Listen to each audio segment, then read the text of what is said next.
দিনে দুপুরে মাটি ফেলে বুঝিয়ে দেওয়া হচ্ছে আস্ত একটা পুকুর, যা নিয়ে চাঞ্চল্য ছড়ালো দুর্গাপুরের কাকসার আড়া এলাকায়। অভিযোগ, গরমে তীব্র জলের হাহাকার শুরু হয় এই এলাকায়। তখন এই পুকুর এলাকার মানুষের কাছেই ত্রাতার ভূমিকায় আসে। এছাড়াও নানা কাজে এই পুকুরের জল প্রয়োজন লাগে। এই নিয়ে পঞ্চায়েতে লিখিত অভিযোগ জানানোর পরেও লাভ হয়নি। কিভাবে একটা আস্ত পুকুর এইভাবে প্রকাশ্যে বোঝানো হচ্ছে, প্রশ্ন তুলেছেন স্থানীয়রা। পুকুরটি দীর্ঘদিন ধরে ছিল, ফলে সাধারণ মানুষের কিন্তু অনেকটা উপকার হতো। আমরা একবার দেখে নেওয়ার চেষ্টা করব যে এই পুকুর কিন্তু, যেটা অভিযোগ স্থানীয়দের, যে এই পুকুর কিন্তু বুঝিয়ে দেওয়া হচ্ছে এবং যার ফলে কিন্তু এখানকার মানুষ একটা চরম দুর্বিষহ জীবনের মধ্যে পড়ে গেছে। এই যে পার্টিতে কল দিচ্ছে, তাও সব দিন জল আসছে না।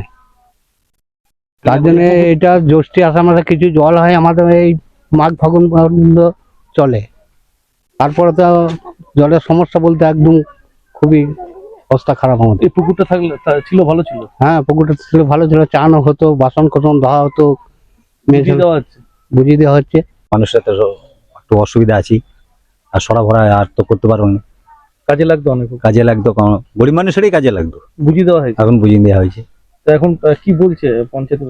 পঞ্চায়েতরা তো কোনো স্টেপ নিলে না। ধর ভাই, মাস পিটিশন দেওয়া হয়েছিল, মাস পিটিশনে সইও করে দিয়েছিলাম আমরা। তা সই বলছে না, ফোন করেও আসছে না। অভিযোগ আমাদের বলতে, এই যে পুকুরটা আমাদের পঞ্চায়েত থেকে যেটা আমাদের করে দিয়েছিল, তো সেটা ধরো এখন হঠাৎ বুঝিয়ে দিচ্ছে। তারপরে তোমার আমাদের অসুবিধার মধ্যে ফেলে দিচ্ছে আমাদেরকে। কাজে লাগতো, কিন্তু সেটা তো আর এখন হবে নাই।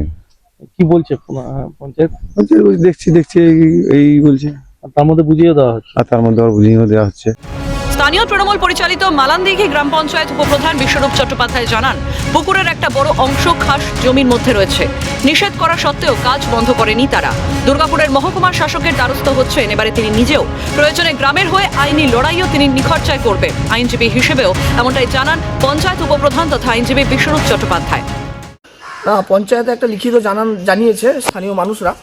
তো সেই পরিপ্রেক্ষিতে পঞ্চায়েত নোটিশ ইস্যুও করে, এবং ইস্যু করার পর যখন নোটিশ সার্ভ করতে যায়, তো সে নোটিশ নিতে অস্বীকার করে। এর ফলে দেখা যায় আমার পঞ্চায়েত প্রায় 3 দিন ধরে নোটিশ সার্ভ করতে গেছে, কোনোভাবেই নোটিশ নিচ্ছে না। সেই জন্য আজকে আমি দুর্গাপুর এসডিএমের কাছে রেস্ট্রেন্ট অর্ডার নিতে যাচ্ছি। আমি কিছুক্ষণ পর কোর্টে আজকে মুভ করবো এই বিষয়ে, যাতে বেআইনিভাবে পুকুর ভরাটটা না করতে পারে। এদিকে এই ঘটনায় সুর চড়িয়েছে জেলা বিজেপি সহ সভাপতি চন্দ্রশেখর বন্দ্যোপাধ্যায়। এর বিরুদ্ধে বারংবার আমরা বিডিওকে লিখিত দিয়ে, পত্র দিয়ে সতর্ক করেছি, তাকে জানতে চেয়েছি। তাদের কাছ থেকে আমরা সদুত্তর পাই না। পঞ্চায়েত সমিতি, জেলা পরিষদ এই ধরনের কাজে সরাসরি যুক্ত হয়ে পুকুর ভরাট করে সামাজিক এবং পরিবেশের ভারসাম্য যারা নষ্ট করছেন, তাদের বিরুদ্ধে আমরা এরপর গ্রিন ট্রাইব্যুনালে চিঠি করব, যাতে অপরাধীদের, দোষীদের শাস্তি হয়। কিভাবে বেআইনিভাবে প্রশাসনকে বুড়ো আঙুল দেখিয়ে এই পুকুর ভরাটের কাজ চলছিল, নেপথ্যে কি প্রমোটারির ছক, উঠছে প্রশ্ন। এখন দেখা যাক যে এই বিষয়ে, অর্থাৎ এই পুকুর ভরাটের বিষয়ে পঞ্চায়েত কতটা সদর্থক ভূমিকা নিয়ে এগোতে পারে। দুর্গাপুর থেকে রাজেশ সিংগুপ্ত, ক্যালকাটা নিউজ।